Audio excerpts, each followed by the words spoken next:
I'm here with Molly Weaver, ex-pro road cyclist turned ultra racer and the current world record holder for circumnavigating Great Britain by bike. Molly knows a thing or two about riding fast, both on road and off. We're on with these two Orbea Terras, the Terra, built for adventure, and the Terra Race, built for speed. And we're going to tell you a thing or two about riding faster off-road. Big thanks to Orbea for sponsoring this video and lending us these beautiful bikes. But rest assured, the advice we're going to give you is relevant regardless of what brand of bike you're riding. Before you start trying to ride faster, you've got to ask yourself, what is speed? Well, Molly, Google says that speed, or amphetamine, is a central nervous system stimulant that is used in the treatment of attention deficit hyperactivity disorder, narcolepsy, and... Not that kind of speed. Speed like going fast. Oh, right. Well, I guess speed looks very different to different people. Speed looks different to someone riding for 1 hour compared to someone riding for 10 hours, or 21 days, 10 hours and 48 minutes, which is how long it took Molly here to ride around the UK. Speed can mean going fast, but it can also mean not stopping. For example, when I rode the GB Divide, I prioritised comfort so that I could ride for days on end without too much fatigue setting in.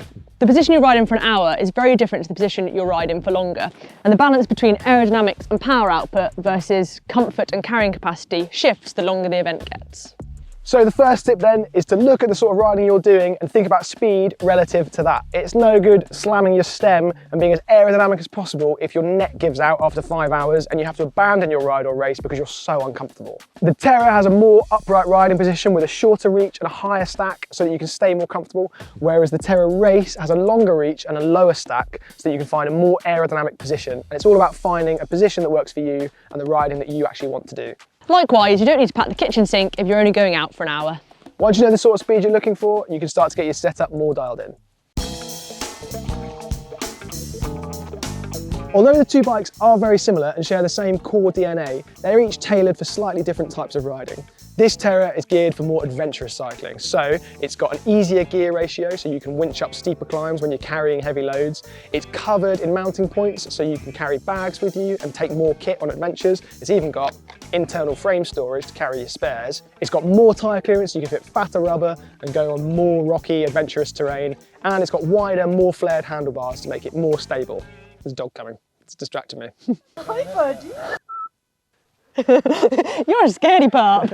I wasn't sure about what to do then. Just scouting us out.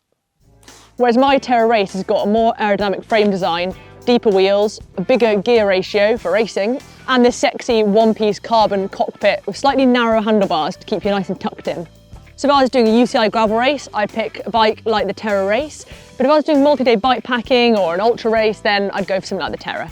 Obviously you can race on both and you can do long rides on both, but they're both optimised for slightly different types of riding. One other equipment choice you're going to have to make, which is quite specific to off-road riding, is your tyre tread. You can use something like this, which is a bit slicker, which will be faster rolling, but might run out of grip quite quickly if it becomes loose or muddy terrain. Or you can go for something a bit more intermediate, like Molly's got here, which will be a little bit slower, but give you a little bit more grip off-road. And then there's full mud options too, if you know you're going to be out in real boggy conditions. If you know the course and the weather conditions ahead of time, you can pick a really specific tyre for the ride. But if you're going for multiple days in the unpredictable British weather, then I'd always err on the side of something with a bit more puncture protection and a little bit more grip. Right, that's enough of the talking. Should we go ride some bikes? I think we should.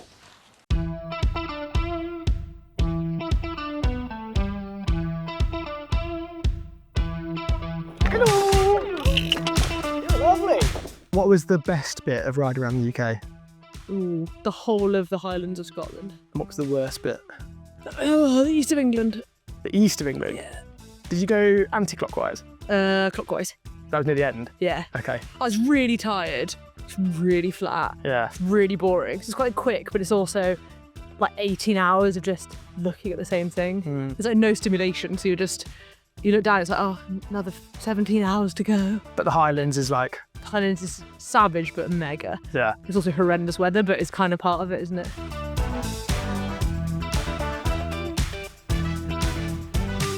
So here are my 3 top tips for how to ride your gravel bike faster off-road. The first one being picking the best line. It's good to be looking ahead, scanning the trail in front of you, looking for what seems like the smoothest patch of gravel for you to ride. If you're going downhill and faster, that might be something a bit looser and wider like this, where you can skate across the train and control the bike a little bit more. When going uphill, it might be something a bit smoother and narrower. My next tip is to stay nice and relaxed on the bike. Don't grip the bars too hard, keep your shoulders and your arms loose. That way you can absorb all the little bumps and knocks that you take on the gravel. As we all know, smooth is fast. My third and final tip is to look ahead. This might seem obvious, and I guess everyone says it. It's hard to quantify what look ahead means, but if you keep your eyes forward, you look at the gap you want to take rather than that rock you don't want to hit, because you all know if you look at it, you will hit it. So, in summary, if you want to ride your gravel bike faster off-road, you need to work out what speed you're looking for, get your setup dialed in, and then get out there, ride your bike, practice your skills, and you can go faster. What's your top tip for riding your gravel bike faster off-road? Let us know in the comment section below. And while you're down there, remember to click like, subscribe, and hit that little bell icon so that every time we upload a new video, you get a notification.